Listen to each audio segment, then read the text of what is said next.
Hello दोस्तों, कैसे हो आप सब? आई होप अच्छे होंगे। और आपकी जो एसबीआई पीओ के एग्ज़ाम स्टार्ट हो चुके हैं। I mean first and second अगस्त को है। उसकी आपकी प्रिपरेशन कंप्लीट हो चुकी होगी, मैं उम्मीद करता हूँ ऐसा। ठीक है, तो पेपर में अटेम्प्ट करने का जो एग्ज़ाम पेपर है, उसका बहुत रोल होता है आपकी मार्किंग में। मतलब मार्क्स आपके इतने ज़्यादा आएंगे, उसके अटेम्प्टिंग स्ट्रेटजी में बहुत रोल होता है। ठीक है, देखो मैं क्वांट यहाँ पे टीच करता हूँ। ठीक है, तो मैं पहले क्वांट लेता हूँ। ठीक है, जो कि मेरा फेवरेट सब्जेक्ट है। इसके बाद हम रीजनिंग की बात करेंगे। ठीक, इसके बाद हम इंग्लिश की बात करेंगे। ठीक है, तो क्वांट में कैसे अटेम्प्ट करना है, आप रैंडम पेपर को मत जाना।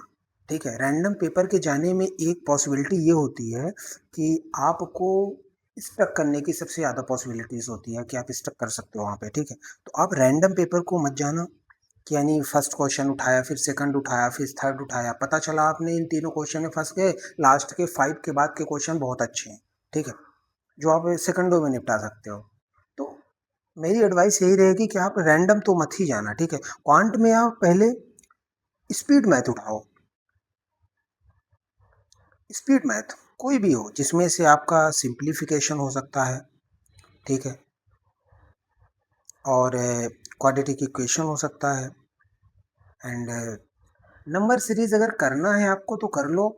मेरे हिसाब से तो नंबर सीरीज भी काफ़ी स्टकिंग पॉइंट होता है, लेकिन हाँ किसी का अच्छा होता है तो वो भी कर सकता है नंबर सीरीज को, नो डाउट। ठीक है, मैं तो नंबर सीरीज को सबसे लास्ट में करता था। ठीक है, सबसे लास्ट में नंबर सीरीज करता था। ओवरऑल हो भी जाता था क्योंकि पूरे पेपर में कॉन्फिडेंस आ जाता था ना मेरा कि हाँ पेपर अब हो गया है, अपने एक लेवल तक हो गया है, एक मार्क हो गया है, एक जो सफिशिएंट मार्किंग है मेरी आ चुकी है। ठीक है, तो मैं उसको कर देता था। ठीक? और इसमें से आप देख लो कि नंबर सीरीज में रॉन्ग नंबर सीरीज ज़्यादा से ज़्यादा वो पूछता है एग्जामिनर। ठीक है, तो उसमें से एक या दो नंबर सीरीज ऐसी होगी जो आपको स्टक करा देंगी। ठीक है, तो किसी भी क्वेश्चन में ज़्यादा स्टक मत हो, स्मूथली पेपर को चलने दें। इसके बाद स्पीड मैथ के बाद आप सीधे डीआई उठा लो। डीआई में कैसलेट नहीं उठाना है, पहले ध्यान रखना। कैसलेट आप बिल्कुल मत उठाओ। पहले पहले डीआई का जो देखो तीन डीआई आएंगी, उसमें से दो डीआई रहेगा, एक कैसलेट रहेगा। ठीक है, तो पहले आप डीआई उठाओ, उन दोनों को करो। ठीक है, इसके बाद कैसलेट कर सकते हो। ठीक है, इसके बाद अरिथमेटिक कर लो। अरिथमेटिक कर लो। अरिथमेटिक में देखो सारे क्वेश्चंस करने की ज़रूरत नहीं है आपको, आप अभी से सेलेक्ट करके पॉइंट की चलो। आप देखो इसी का क्वांट का ही बता रहा हूँ, रीजनिंग का बाद में नेक्स्ट पेज पे कर दूंगा। तो देखो अरिथमेटिक में ऐसा, जैसे मान लो कि आपका बोट एंड स्ट्रीम अच्छा है। ठीक, वो आपने कर दिया। परसेंटेज अच्छा है, वो आपने कर दिया। एज वाले क्वेश्चंस हैं, एज रिलेटेड, वो आपने कर दिया। फिर मेंसुरेशन है। ये मैं सारी इजी टॉपिक्स बता रहा हूँ, इन पे हर एक शिफ्ट में क्वेश्चंस आने हैं। देखो अगर इन चारों टॉपिक से आपने कर दिया तो आपके चार अर्थमेटिक हो गए। ठीक है, फिर आपका अगर मान लो कि आपका टी टाइम एंड वर्क अच्छा है, टीएचडी अच्छा है, किसी का अच्छा है मिक्सचर इरिगेशन। ठीक है, तो इन टॉपिक्स कर लो, यानी 5 या 6 अर्थमेटिक तो कर लो आप। ठीक, और इजी इजी टॉपिक से। एक और होता है वो, कौन सा, एक पार्टनरशिप। पार्टनरशिप ये काफ़ी इजी टॉपिक्स हैं। मतलब ये वाला boat stream, percentage, age, mensuration, partnership. ठीक, और आप एवरेज। आप देखो यहाँ से 6 क्वेश्चन यहीं से हो चुके हैं, और कंप्लीट है, 6 क्वेश्चन आने ही हैं, हर एक टॉपिक से एक क्वेश्चन आता ही आता है। ठीक है, इस बात को आप ध्यान रखो। आप टाइम एंड वर्क छोड़ दो, टीएचडी छोड़ दो, मिक्सचर एलिगेशन छोड़ दो। ठीक है, लेकिन 5 से 6 क्वेश्चन आपने अरिथमेटिक बना लिया। अब देखो मार्किंग हमारी यहाँ पे कहाँ जा रही है। ठीक है, इसके बाद जिसने नंबर सीरीज पहले नहीं किया था, उसके बाद वो नंबर सीरीज कर लेगा।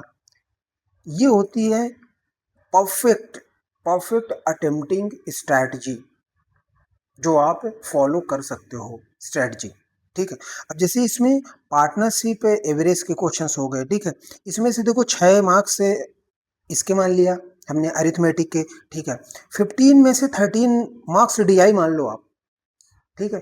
13 मार्क्स का डीआई, ठीक है। नंबर सीरीज 5 आती है तो 4 नंबर सीरीज मान लो, ठीक है। अगर किसी को एक आधी फंस गया तो भी, ठीक है, 4 नंबर सीरीज मान लो। और क्वाड्रेटिक इक्वेशन 2-3 तो आना ही है, ठीक है। 2-3 आना ही है, ठीक है। तो 2 ही मान लो, अगर 2 ही आता है, बाकी स्पीड मैथ में कुछ और भी तो आता है। सिंप्लीफिकेशन, क्वाड्रेटिक इक्वेशन आता है, नंबर सीरीज आता है।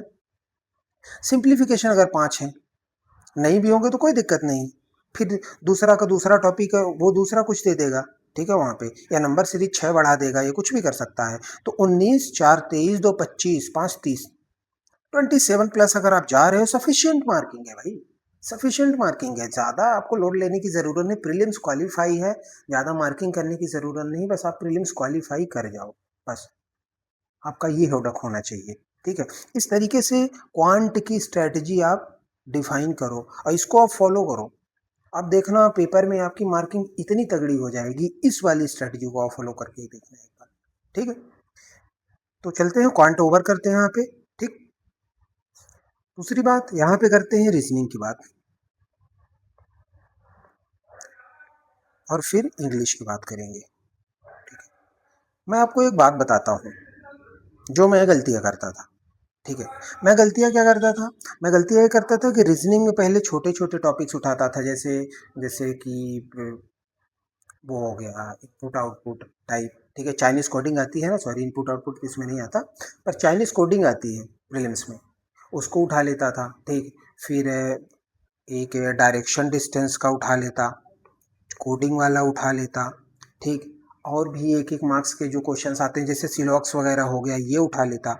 तो मेरी मार्किंग हमेशा कम रह जाती थी, पता है, हमेशा कम रह जाती थी। इसलिए मैंने अपनी स्ट्रेटजी में चेंज किया। मैं क्या करता था रीजनिंग में, first to last, one go.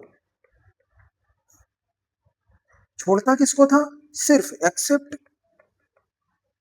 छोड़ता था मैं सिर्फ उसको, ब्लड रिलेशन, क्योंकि ये हमेशा फंसाने वाला आता है। मैंने जितने पेपर दिए, मैंने ये सारी सारी एनालाइज करके स्ट्रेटजी बनाई थी अपने लिए, ठीक है।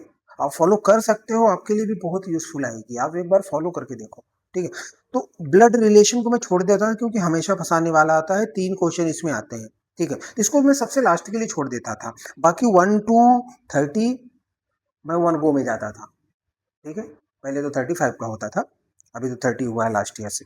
तो 1 to 35 में वन गो में जाता था और ब्लड रिलेशन को छोड़ देता था, और 1 मार्क्स वाले जो भी क्वेश्चन आते थे, 1 मार्क्स के जो क्वेश्चन आते थे उनको भी छोड़ देता था।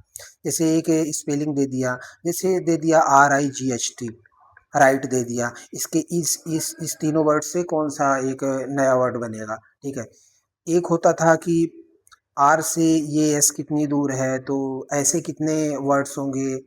तो इस टाइप के क्वेश्चन आते थे, उनको मैं छोड़ देता, उनको भी लास्ट में छोड़ देता था। बाकी मैं पजल्स है, बाकी सारा का सारा टॉपिक वन गो में जाता था। तो मेरी मार्किंग हमेशा रीजनिंग में 40 में 40 रही, ठीक है, हमेशा। ओ सॉरी, 40 में 40 क्यों, मैंने तो मेंस का ले लिया। तो ये मतलब हमेशा, ये आरआरबी में 40 आता है ना, आरआरबी का मुझे ध्यान आ गया इसलिए मैंने लिख दिया। तो हमेशा फुल टू फुल रीजनिंग में मार्किंग रहती थी, फुल टू फुल। तो ये मेरी मार्किंग बढ़ा देता, अच्छा खासा कट ऑफ भी निकाल देता था ये, ठीक है। और इंग्लिश में आप अगर नॉर्मल भी हो, ठीक है, मैं तो हमेशा कम से कम 23-24 इंग्लिश में कर लेता था, तो मेरे को दिक्कत नहीं थी प्रीलिम्स निकालने में इतनी। लेकिन मैं बता रहा हूँ कि जिसको दिक्कत है प्रीलिम्स निकालने में, तो रीजनिंग को अप टू मार्क कर दे। मतलब अगर 30 की रीजनिंग आ रही तो 28 तो लेके ही आए, ठीक है। 27, 25 भी अगर उसमें लेके आ गया, किसमें, मैथ्स में, तो कितना हो गया, 53 हो गया, 53 हुआ। और 12-13 मार्क्स भी लेके आ गया रीजनिंग में, तो एसबीआई का कट ऑफ निकल जाएगा। इस बार अच्छी खासी वैकेंसी है, तो कट ऑफ इतना नहीं जाने वाला, ठीक है। तो बता रहा हूँ कि 12-13 मार्क्स भी इंग्लिश में ला सकता है कोई भी। अब देखो मैं इंग्लिश का बताता हूँ, रीजनिंग का ये हो गया आपका, ठीक है। इंग्लिश का मैं बताता हूँ कि इंग्लिश का आप कैसे अटेम्प्ट करोगे। देखो इंग्लिश में आप पहले उन टॉपिक्स को पकड़ो जिसमें से आप अच्छी मार्किंग करते थे मॉक में, ठीक है। जैसे मेरा पैरासम्बल हमेशा गलत हो जाता था, ठीक है, मैं नहीं करता था, सबसे लास्ट के लिए छोड़ देता था। मेरा ग्रामेटिकल पोर्शन, क्योंकि मैंने ग्रामर कभी पढ़ा ही और कभी ध्यान ही नहीं दिया ग्रामेटिकल पोर्शन पे, ठीक है, तो ये हमेशा मैं लास्ट में ही करता था। हालांकि लास्ट में करता था, सही होते थे, ऐसा कोई इशू नहीं है, लेकिन मैं लास्ट में करता था क्योंकि मेरी इतनी पकड़ नहीं थी, ठीक है। लेकिन मैं इसके बावजूद क्या करता था, देखो वर्ड शॉपिंग आता है वो आप उठा लो, ठीक।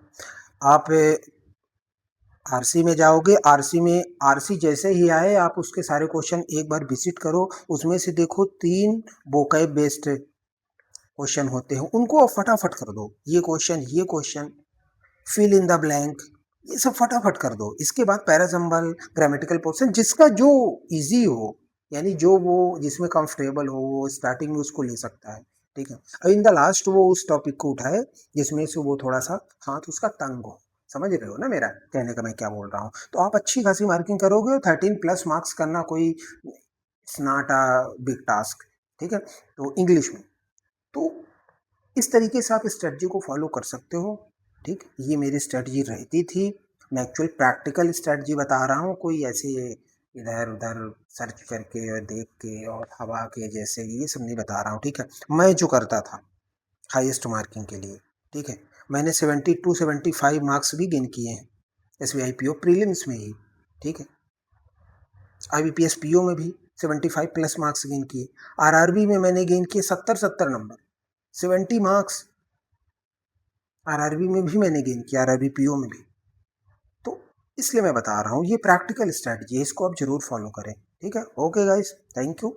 और पेपर को काफ़ी काम तरीके से देना, बिल्कुल भी घबराना नहीं है, कुछ नहीं होता, ठीक है। पेपर एक बार स्टार्ट हो गया, बढ़िया आराम से थोड़ा सा सिस्टमेटिक और कॉम वे में चलने दो पेपर को, स्मूथ वे में, पेपर बहुत अच्छा जाएगा आपका। बेस्ट ऑफ लक, बेस्ट विशेष है मेरी तरफ से, ठीक है। पेपर अच्छा जाएगा, फोड़ के आना और कमेंट में जरूर बताएं इसके बाद कि मैंने कितने अटेम्प्ट किए, ठीक है। Okay guys, thank you.